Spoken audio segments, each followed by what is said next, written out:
జాము నుంచే ప్రత్యేక పూజలు ప్రారంభమయ్యాయి. సుప్రభాత సేవతో ఆధ్యాత్మిక కార్యక్రమాలు మొదలు కాగా స్వామివారికి విశేష అలంకరణలు, అభిషేకాలు, అర్చనలు శాస్త్రోక్తంగా నిర్వహించారు. తొలి ఏకాదశి కావటంతో ప్రత్యేక దర్శనం కోసం భక్తులు అధిక సంఖ్యలో ఆలయానికి తరలివచ్చి స్వామివారిని దర్శించుకొని మొక్కులు చెల్లించుకున్నారు. అనంతరం భక్తులకు తీర్థ ప్రసాదాలు అందజేశారు. ఈ పర్వదినాన్ని పురస్కరించుకొని ఉదయం 11 గంటల నుంచి యానం ఉపాధ్యాయ సంఘం ఆధ్వర్యంలో ఆలయ ప్రాంగణంలో భారీ ఏర్పాట్లు చేశారు.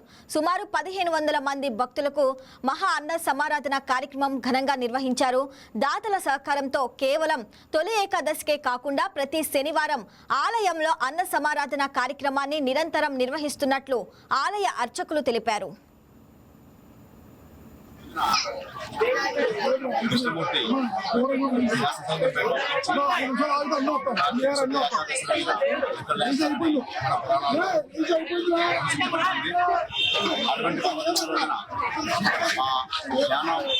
వెంకటేశ్వర స్వామి ఆలయం వద్ద ప్రతి శనివారం కూడా అన్నదానం చేస్తున్న సందర్భంగా మా యానం ప్రభుత్వ ఉపాధ్యాయుల సంఘం తరఫున ఈరోజు కొంతమందికి అన్నదానం ఉపాధ్యాయులకు సూచించడం రఘురామ వినోద్ గారు చాలాసార్లు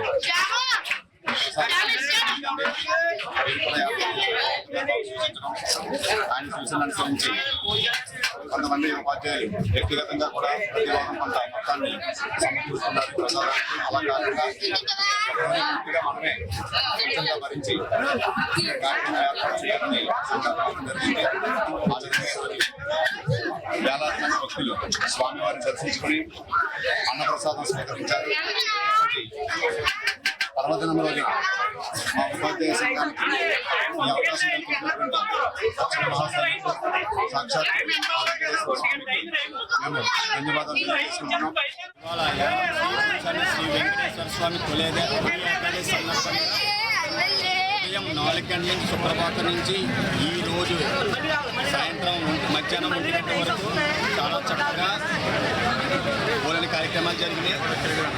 ఉదయం 4 గంటలకి సుప్రభాతం, తర్వాత పంచామృతస్థాపనం, తర్వాత అష్టోత్తరం, అలాగే ప్రసాద వితరణ, అలాగే ఉపాధ్యాయుల సంఘానిచ్చే ఇవాళ స్వామివారికి అన్నదాన నిమిత్తం మొత్తం ఒక 2000 మంది జనాలతో అందరికీ ప్రసాద వితరణ జరిగింది.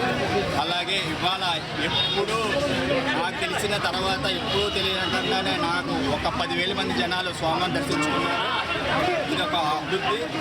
చక్కగా శనివారం ప్రసాద వితరణకి చాలా మంచి స్పందన వచ్చింది. అలాగే ప్రతి ఒక్కరు గోవింద నామాలతో చాలా చక్కగా సాంప్రదాయంగా స్వామివారిని దర్శించుకున్నారు. అలాగే ప్రతి శనివారం స్వామివారికి ప్రసాదంగా అన్నదాన నిమిత్తం దగ్గర రమారమి ఒక 12,000 మంది జనాలు 1,200 మంది జనాలచే ప్రసాద వితరణ జరుగుతుంది. ఈ కార్యక్రమానికి వన్ ఆఫ్ ది ప్రధాన అర్చకులైన రఘురామ వినోద్ గారి ఆధ్వర్యంలో జరుగుతుంది. చాలా చక్కగా అద్భుతంగా ప్రసాద వితరణ జరుగుతుంది.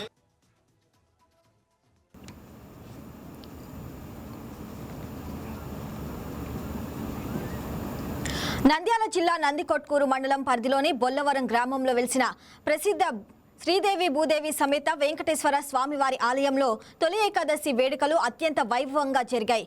పవిత్ర తొలి ఏకాదశి పర్వదినాన్ని పురస్కరించుకొని తెల్లవారుజాము నుంచే భక్తులు పెద్ద సంఖ్యలో ఆలయానికి తరలివచ్చారు. స్వామివారిని దర్శించుకొని ప్రత్యేక అర్చనలు, అభిషేకాలు శాస్త్రోక్తంగా నిర్వహించారు. కొలిచిన వారికి కొంగు బంగారంగా విరాజిల్లుతున్న వెంకటేశ్వర స్వామివారిని భక్తులు కుటుంబ సమేతంగా దర్శించుకొని మొక్కులు చెల్లించుకున్నారు. తమ కుటుంబానికి ఆయురారోగ్యాలు, ఐశ్వర్యాలు ప్రసాదించాలని కోరుతూ ప్రత్యేక పూజలు చేయడంతో ఆలయ ప్రాంగణమంతా భక్తి శ్రద్ధలతో కిక్కిరిసిపోయింది. ఈ పర్వదినంతో బొల్లవరం గ్రామంలో ఆధ్యాత్మిక శోభ సంతరించుకుంది.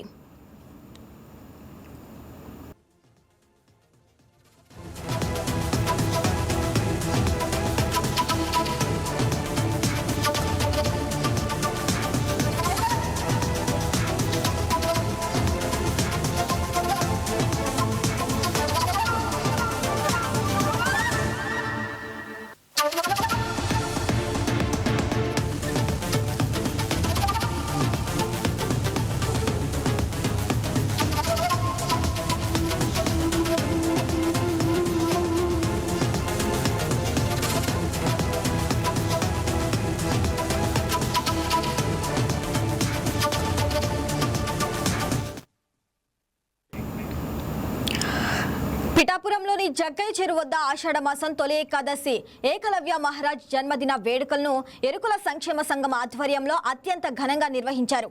ఈ కార్యక్రమానికి కాకినాడ జిల్లా అధ్యక్షులు DCCB bank chairman Tummala Ramaswamy Babu, 5 man committee సభ్యులు పెండెం దొరబాబు, వదర్ కిషోర్, అలాగే పిఠాపురం జనసేన పట్టణ ఇన్ఛార్జ్ డాక్టర్ చిట్యాల వరలక్ష్మి ముఖ్య అతిథులుగా విచ్చేశారు. అడవి తల్లి ముద్దుబిడ్డ అయిన ఎరుకులకు ఆరాధ్య దైవమని, గురువే దైవంగా భావించే అత్యున్నత వ్యక్తిత్వం గల ఏకలవ్య జయంతిని పిఠాపురం పట్టణంలో ఘనంగా జరుపుకోవటం ఎంతో ఆనందదాయకమని పేర్కొన్నారు.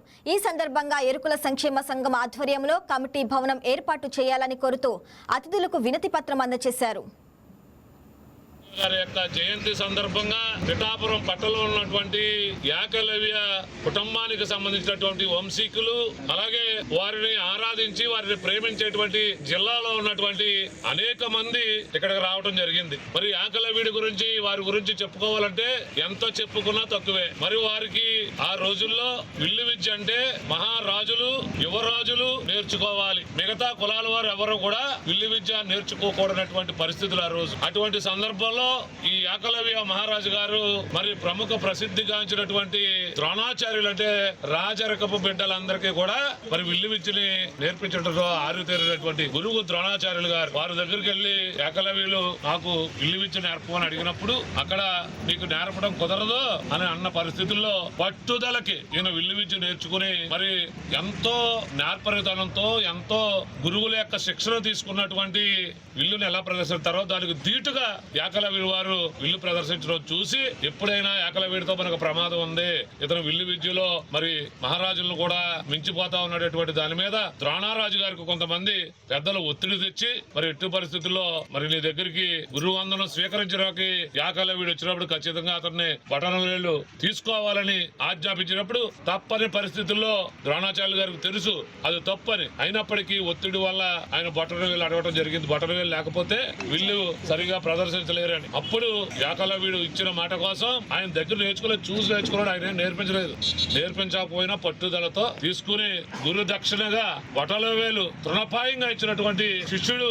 అంటే గురువుని ఎంత గౌరవించాలి, గురువుల్ని ఏం చేయాలన్నటువంటిది ఏకలవ్యుడిని చూసి అందరూ నేర్చుకోవాలి. అటువంటి మహానుభావుడి మళ్ళీ పవన్ కళ్యాణ్ గారు లాంటి అన్ని కులాలకు కలుపుకుని అన్ని మతాలని కలుపుకునేటువంటి ఆలోచన ఉన్నటువంటి నాయకుడు ఈ పిఠాపురం నియోజకవర్గంలో నేతృత్వం ఇస్తున్నటువంటి ఈ సందర్భంలో మీరు ఆయన యొక్క విగ్రహాన్ని నెలకొల్పినందుకు మీ అందరికీ కూడా ప్రత్యేక కృతజ్ఞతలు, ధన్యవాదాలు తెలియజేసుకుంటూ మరి వారి జయంతి సందర్భంగా పశ్చిమ గోదావరి జిల్లా పెనుమాటలో గిరిజన ఏకలవ్య సంక్షేమ సంఘం ఆధ్వర్యంలో ఏకలవ్య జయంతి వేడుకలు ఘనంగా నిర్వహించారు. ఏకలవ్య గురుభక్తి, క్రమశిక్షణ, త్యాగానికి ప్రతీక అని యువత ఆయన స్ఫూర్తిని ఆదర్శంగా తీసుకోవాలని సంఘ అధ్యక్షుడు బండి రాంబాబు అన్నారు. గిరిజన సమాజ అభివృద్ధికి విద్య ప్రధానమని, అయితే ప్రభుత్వ పథకాలు పూర్తి స్థాయిలో అందటం లేదని ఆవేదన వ్యక్తం చేశారు. సంవత్సరాలుగా సంఘం పెట్టుకుని 8 సంవత్సరాలు అవుతుంది. కానీ ప్రభుత్వ ఫలాలకు ఆమడ దూరంలో మేము మిగిలిపోతున్నాం. మా పిల్లలు చాలామంది ఎస్టీ కులానికి ఇరుకుల జాతికి చెందినవారు చాలామంది చదువుకుని నిరుద్యోగులుగా ఉండిపోయారు. ఈరోజు ఈ సభాముఖంగా మాకు ఈ ఏకలవ్య జయంతి చేసుకోవడానికి ఏదో దారి లేక ఈ బేపంజరు మార్కెట్ యార్డ్ నందు మేము జరుపుకోవడం జరిగింది. మాకంటూ ప్రభుత్వ వారు గుర్తించి కమిటీ హాల్ ఇచ్చినట్టయితే మేము కూడా కమిటీ హాల్లో ఏకలవ్య జయంతి జరుపుకోవడం జరుగుతుంది. అలాగే మా పిల్లలకు కానీ మాకు కానీ ప్రభుత్వం ఫలాలు ఆమె దూరంలో మిగిలిపోతున్నాయి. దాన్ని గుర్తించి ప్రభుత్వ వారు మమ్మల్ని కూడా ఆదుకోవాల్సిందిగా కోరుతున్నాము. ఈరోజు ఈ కార్యక్రమానికి వచ్చిన పెద్దలకు అందరికీ కూడా మా ధన్యవాదాలు తెలుపుతున్నాం. ఈరోజు ఈ సభాముఖంగా మేము ప్రభుత్వ వారిని కోరేది మా ఎస్టీ కాలనీలు ఎక్కడైతే ఉన్నాయో వాటికి మంచినీళ్ళ సౌకర్యం కానీ రోడ్ల సౌకర్యం కానీ కల్పించాలని ప్రభుత్వ వారిని కోరటం జరుగుతుంది. మేము అందరిలాగా మేము మనుషులమే కదా, మాకు చదువుకున్న వారు పిల్లలు ఉన్నారు కాబట్టి వారికి ఉద్యోగాలు ఇచ్చి ప్రభుత్వం ఆదుకోవాల్సిందిగా కోరుతున్నాం.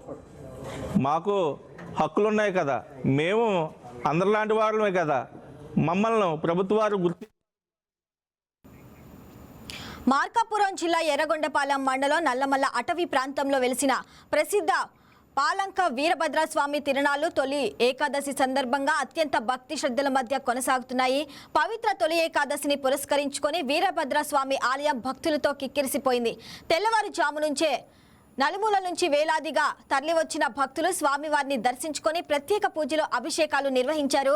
కుటుంబ సమేతంగా విచ్చేసిన భక్తులు తమ మొక్కులను చెల్లించుకుంటున్నారు.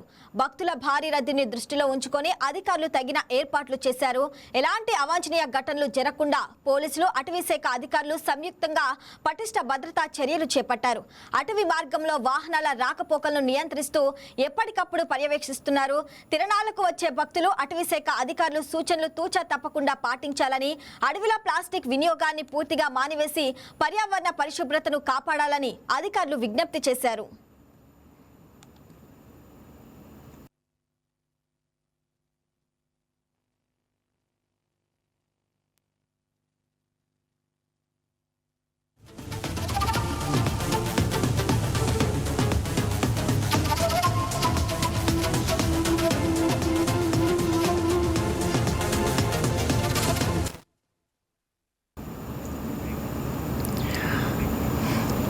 ఏకాదశి పర్వదినంతో ఉమ్మడి నెల్లూరు జిల్లా పెంచలకోన పుణ్యక్షేత్రం భక్తజన సందోహంతో కిటకిటలాడుతుంది. శ్రీ పెనుసిల లక్ష్మీ నరసింహస్వామి ఆలయంలో తెలుగు రాష్ట్రాల నలుమూలల నుంచి వేలాదిగా తరలివచ్చిన భక్తులు స్వామివారిని దర్శించుకొని ప్రత్యేక పూజల్లో పాల్గొంటున్నారు. వేద మంత్రాల నడుమ విశేష అభిషేకాలు, దివ్య అలంకరణలతో స్వామివారు భక్తులను కనువిందు చేశారు. భక్తులకు ఎలాంటి ఇబ్బందులు కలగకుండా ప్రత్యేక క్యూ లైన్లు, తాగునీటి సదుపాయం, అన్నప్రసాద వితరణ వంటి ఏర్పాట్లను ఆలయ అధికారులు చేపట్టారు. ప్రకృతి ఒడిలో కొలువై ఉన్న కాసుల పెంచలయ్యను దర్శించుకోవటం తమ అదృష్టంగా భావిస్తున్న భక్తులతో పెంచలకోన ఆధ్యాత్మిక శోభను సంతరించుకుంది. మచిలీపట్నంలోని శ్రీ కన్యకా పరమేశ్వరి దేవస్థానం ఆధ్యాత్మిక శోభతో కలకల్లాడింది. ఆషాఢ మాసాన్ని పురస్కరించుకొని నిర్వహించిన శ్రీ వారాహి నవరాత్ర మహోత్సవాలు, శ్రీ వాసవి కన్యకా పరమేశ్వరి రుద్రచండి పూర్వక కోటి కుంకుమార్చన మహాయజ్ఞాలు వైభవంగా ముగిశాయి. చివరి రోజున శాంతి పౌష్టిక హోమాలు, మహా పూర్ణాహుతి, కలశోద్వాసన, అవబృధ స్నానం, వేద ఆశీర్వచనాలు, పండిత సత్కారాలు, మంగళహారతి వంటి విశేష కార్యక్రమాలను ఘనంగా నిర్వహించారు. లోక కళ్యాణం కోసం చేపట్టిన ఈ మహాయజ్ఞాల్లో పెద్ద ఎత్తున భక్తులు పాల్గొని ప్రత్యేక పూజలు నిర్వహించారు. మంత్రి కొల్లు రవీంద్ర, జిల్లా కలెక్టర్ డికే బాలాజీతో పాటు పలువురు ప్రముఖులు ఈ కార్యక్రమాలను తిలకించి ప్రత్యేక ప్రార్థనలు చేశారు. ఏ రోజు కూర్చుంటాం ఒక గిన్నీస్ బుక్లో రికార్డు ఎక్కినట్టే కుంకు పూజలో అంతమంది పూజ చేసుకుంటాం. దాదాపు 10 రోజుల నుంచి కూడా ఉదయం శాస్త్రోక్తంగా మరి హోమ కార్యక్రమాలు, అట్లాగే తదుపరి 10 నుంచి కూడా మహిళా మాతలచే కుంకుమ పూజలు, విశేషంగా కుంకుమార్చన జరిగింది. తదుపరి అన్నప్రసాదాలు, వచ్చిన వారి భక్తులందరూ కూడా దాతల సహకారంతో అన్న వితరణ జరిగింది. తదుపరి సాయంత్రం ప్రతిరోజు కూడా కళ్యాణ మహోత్సవాలు జరిగినాయి. ఎంతో వైభవంగా కళ్యాణ మహోత్సవాలు అంగరంగ వైభవంగా మరి వెంకటేశ్వర కళ్యాణం కానీ, శివ కళ్యాణం కానీ, ఆంజనేయ స్వామి కళ్యాణం కానీ, సూర్యనారాయణమూర్తి కళ్యాణం కానీ అంగరంగ వైభవంగా కూడా జరిగినాయి. ఈ క్రతువులో భాగంగా మరి ఈరోజు లాస్ట్ రోజు 11వ రోజు పూర్ణాహుతి కూడా వైభవంగా ముగిసింది. మరి ఈ కార్యక్రమంలో ప్రతిరోజు కూడా మరి భక్తులు ఎంతోమంది ఈ కార్యక్రమంలో పాల్పంచుకున్నారు, వేలాది మంది భక్తులు. దీనికి ఈ కార్యక్రమానికి ముఖ్య అతిథులుగా మన రాష్ట్ర మంత్రివర్యులు కొల్లు రవీంద్ర గారు వారి అనుచరులతో మరి ఇక్కడికి వచ్చేసి అమ్మవారి ఆశీస్సులు పొందారు.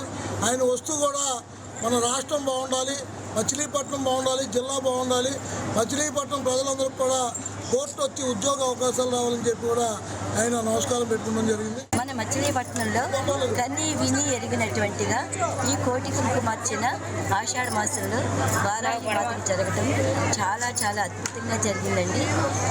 ఈ కోటి కుంకుమార్చన సేవలో మా గరుడ సేవా టీంకి సేవ ఇవ్వటం అనేది, సేవ చేయటం అనేది అందరికీ చాలా సంతోషంగా ఉంది. ముఖ్యంగా మన కన్యకా పరమేశ్వరి దేవాలయం కమిటీ వారికి పేరు పేరున ధన్యవాదాలు తెలియజేస్తున్నామండి. మాకు ఈ సేవా భాగ్యం కలిగించినందుకు జై వాసవి, జై జై వాసవి, జై వారాహి మాతకి జై. ఒకే రోజు కూర్చుంటాం. తొలి ఏకాదశి పర్వదినాన్ని పురస్కరించుకొని కృష్ణా జిల్లా మోపిదేవి శ్రీ వల్లి దేవసేన సమేత సుబ్రహ్మణ్యేశ్వర స్వామి ఆలయంలో భక్తుల రద్దీ నెలకొంది. ఈ సందర్భంగా కృష్ణా జిల్లా ఎస్పీ వి విద్యాసాగర్ నాయుడు కుటుంబ సమేతంగా ఆలయాన్ని సందర్శించి స్వామివారిని దర్శించుకొని ప్రత్యేక పూజలు నిర్వహించారు. ఆలయ వేద పండితులు ఆశీర్వచనాలు అందించగా ఆలయ అధికారులు స్వామివారి తీర్థ ప్రసాదాలను అందజేసి సత్కరించారు. ఈ కార్యక్రమంలో ఆలయ కార్యనిర్వహణాధికారి దాసరి వరప్రసాద్, అవనిగడ్డ డీఎస్పీ అభిషేక్, మోపిదేవి ఎస్ఐ గౌతమ్ తదితరులు పాల్గొన్నారు.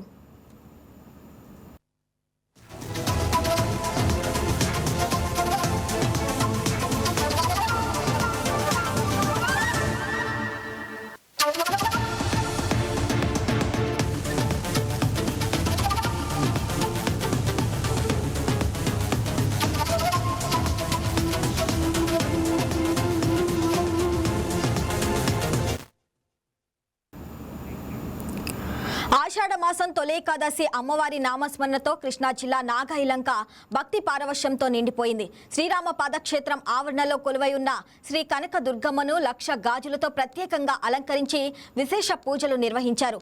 పోతురాజు ఆలయం నుంచి వందలాది మంది మహిళలు మేళ తాళాలతో శోభయాత్రగా ఆలయానికి చేరుకొని చీర, సార, పసుపు, కుంకుమ, పండ్లు, పూలు, చలిమిడి, వడపప్పు, పానకం, పాయసం తదితర నైవేద్యాలతో అమ్మవారికి సారె సమర్పించారు. వేద పండితులు ప్రత్యేక పూజలు నిర్వహించగా భక్తులకు అన్నప్రసాద వితరణ ఏర్పాటు చేశారు. గత 10 ఏళ్లుగా తొలి ఏకాదశి సందర్భంగా ఈ సాంప్రదాయాన్ని కొనసాగిస్తున్నట్లు ఆలయ కమిటీ తెలిపింది. కృష్ణా నది తీరాన శ్రీరామ పాదక్షేత్రంలో కొలువై ఉన్న కనకదుర్గమ్మ అమ్మవారికి గత 10 సంవత్సరాలుగా ఆషాఢ మాసం సందర్భంలో ఆషాఢ శీర సమర్పణ సాంప్రదాయంగా వస్తున్న సందర్భంలో ఈరోజు అనగా శనివారము పోతురాజు స్వామి గుడి దగ్గర నుంచి వేలాది మంది మహిళలతో భజన తాళాలతో భక్తుల సందోహంతో నాగాయలంక పురప్రముఖ వీధుల్లో వచ్చి అమ్మవారికి ఇక్కడ శేరాసారి సమర్పణ చేయడం జరిగినది. అదేవిధంగా ఈ ఆన్వాయితీ అనేది గత 10 సంవత్సరాల నుంచి కొనసాగుతున్నది. ఈరోజు అదేవిధంగా వచ్చిన భక్తులందరికీ కూడా భోజన వితరణ కూడా జరుగుతున్నది. శనివారం 1,00,000 గాజులతో ప్రత్యేక అలంకరణ జరగటము అందరికీ ఆకర్షణీయంగా ఉన్నది. వేలాది మంది భక్తులు వచ్చి ఆ గాజుల అలంకరణ తిలకించి కలిసిందిగా కోరుతున్నాం.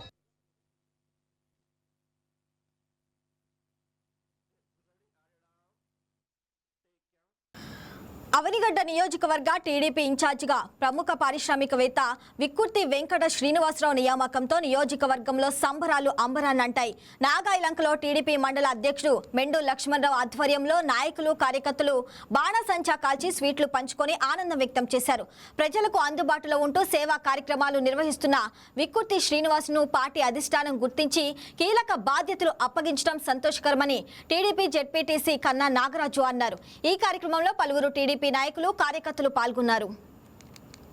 పోయిన అసెంబ్లీ ఎలక్షన్ అయిన తర్వాత తెలుగుదేశం పార్టీకి ఇన్ఛార్జ్ లేరు. ఈరోజు నారా చంద్రబాబు నాయుడు గారు సర్వతో ఓట్లు ఇచ్చారు. గణపతి శ్రీనివాసరావు గారిని సమన్వయకర్తగా నియమించారు. వారి నాయకత్వంలో కూడా పార్టీ చాలా ముందుగా తీసుకుపోయారు. విక్కుర్తి శ్రీనివాసరావు గారికి ఈ రోజున చంద్రబాబు నాయుడు గారు మన నియోజకవర్గ తెలుగుదేశం పార్టీ బాధ్యతలు అప్పచెప్పడం జరిగింది. వారికి చెప్పింది ఏంటంటే చంద్రబాబు నాయుడు గారు కూటమి నేతలందరినీ సమన్వయం చేసుకుంటూ, ముఖ్యంగా బుద్ధప్రసాద్ గారు సమన్వయం చేసుకుంటూ కలిసి పార్టీని అభివృద్ధి చేయండి నియోజకవర్గంలో అని చెప్పి బాధ్యతగా ఆయన ఇచ్చారు.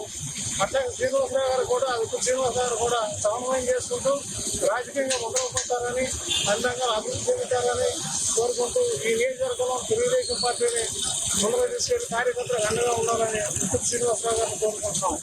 ఎన్నికల తర్వాత తెలుగుదేశం పార్టీకి ఇన్ఛార్జి లేకపోవటం, తర్వాత పరిణామాల్లో అబ్జర్వర్గా గణపతి శ్రీనివాసరావు గారు వేయటం,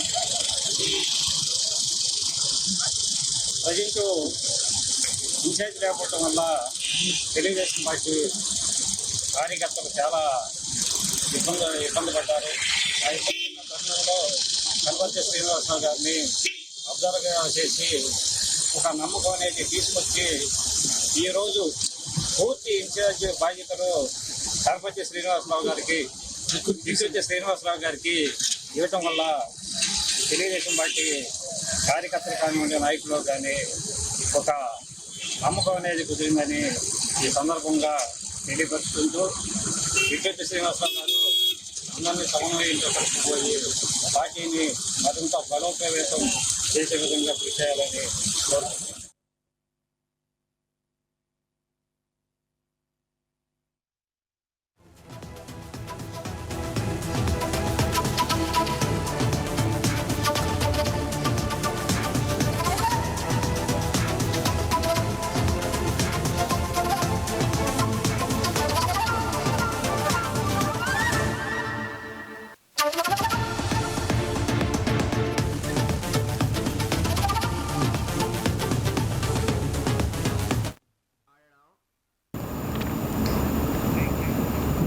ఉత్తరాంధ్ర ప్రజల దశాబ్దాల కల సాకారం దిశగా అడుగులు పడుతున్నాయని VMRTA chairman M Pranav Gopal అన్నారు. సీఎం చంద్రబాబు సంకల్పంతో నిర్మితమవుతున్న భోగాపురం అల్లూరి సీతారామరాజు అంతర్జాతీయ విమానాశ్రయం ఉత్తరాంధ్ర అభివృద్ధికి గేమ్ చేంజర్ గా మారనుందని తెలిపారు. ఆగస్టు 1న ప్రధాని మోదీ చేతుల మీదుగా విమానాశ్రయం ప్రారంభం కానుందని, దీని ద్వారా ఐటీ పరిశ్రమలు, విదేశీ పెట్టుబడులు, ఉద్యోగ అవకాశాలు భారీగా పెరగనున్నాయని చెప్పారు. VMRTA పరిధిలో 15 అప్రోచ్ రోడ్డును 26 కిలోమీటర్ల మేర 170 కోట్లతో అభివృద్ధి చేస్తున్నామని వెల్లడించారు. ఇందులో కీలకమైన 7 అనుసంధాన రోడ్డుపై ప్రత్యేక దృష్టి పెట్టినట్లు ప్రణవ్ గోపాల్ తెలిపారు. అధికారం వచ్చినప్పటి నుంచి కూడా ఉత్తరాంధ్ర ప్రాంతాన్ని ఉత్తమ ప్రాంతంగా తీర్చే విధంగా అనేక అభివృద్ధి కార్యక్రమాలు కూడా నిర్వహించడం జరిగింది. ఆగస్టు 1వ తేదీన గౌరవ ప్రధానమంత్రి శ్రీ నరేంద్ర మోడీ గారు, ఆంధ్రప్రదేశ్ రాష్ట్ర ముఖ్యమంత్రి వర్యులు శ్రీ నారా చంద్రబాబు నాయుడు గారు, ఆంధ్రప్రదేశ్ HRD IT శాఖ మంత్రులు గౌరవనీయులు శ్రీ నారా లోకేష్ గారు చేతుల మీదుగా అల్లూరి సీతారామరాజు గారు ఇంటర్నేషనల్ ఎయిర్పోర్ట్ని ప్రారంభించుకోవడం జరుగుతుంది. ఈరోజు ఉత్తరాంధ్ర ప్రాంతం ప్రజల కళ నెరవేరిపోతుంది. ఉత్తరాంధ్ర ప్రాంత రూపురేఖలు మారుతున్నాయి. ఉత్తరాంధ్ర ప్రాంతానికి సంబంధించి ఇది ఒక గేమ్ చేంజర్ అని కూడా చెప్పచ్చు. ఉత్తరాంధ్ర ప్రాంతంలో వేలాది మంది నిరుద్యోగ యువతకి ఉద్యోగాలు వచ్చే అవకాశాలు ఉన్నాయి. అనేక మంది నిరుద్యోగ యువతకి ఉద్యోగాలు వస్తాయి. ఈరోజు విశాఖపట్నం ప్రాంతాన్ని తీసుకున్నట్టయితే అనేక ఐటీ పరిశ్రమలు ఈరోజు విశాఖపట్నం ప్రాంతంలో ఉన్నాయి. ఒక విశాఖపట్నం ప్రాంతాన్ని ఈరోజు AI హబ్గా అంటున్నాం. విశాఖపట్నం ప్రాంతంలో గూగుల్ కానివ్వండి, సిఫిన్ కానివ్వండి, కాన్సినెంట్ కానివ్వండి, TCS కానివ్వండి, అనేక పరిశ్రమలు అన్నీ కూడా విశాఖపట్నం ప్రాంతానికి వచ్చాయి. ఈరోజు ముఖ్యంగా ఇంటర్నేషనల్ ఎయిర్పోర్ట్ రావడం ద్వారా విదేశీ పెట్టుబడులన్నీ కూడా ఈరోజు ఉత్తరాంధ్ర ప్రాంతానికి వస్తాయి. ఇప్పటికే అనకాపల్లి ప్రాంతంలో తీసుకున్నట్టయితే RCR మెటల్ కంపెనీ వచ్చింది, బ్లూ జెట్ కానివ్వండి, అనేక పరిశ్రమలు కూడా అటు అనకాపల్లి ప్రాంతానికి రావడం. టూరిజం పరంగా కూడా అనేక పెద్ద 5 స్టార్ హోటల్స్ అన్ని కూడా విశాఖపట్నం అధికారం వచ్చినప్పటి నుంచి కూడా.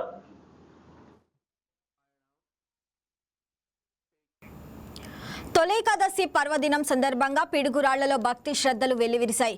జానపాడు రోడ్డులోని శ్రీ వాసవి కన్యకా పరమేశ్వరి అమ్మవారి దేవస్థానంలో గురజాల ఎమ్మెల్యే ఎరపతినేని శ్రీనివాసరావు కూటమి నాయకులతో కలిసి ప్రత్యేక పూజల్లో పాల్గొన్నారు. అమ్మవారిని దర్శించుకొని ప్రత్యేక పూజలు నిర్వహించిన ఎమ్మెల్యే ప్రజలందరికీ శుభాలు కలగాలని ఆకాంక్షించారు.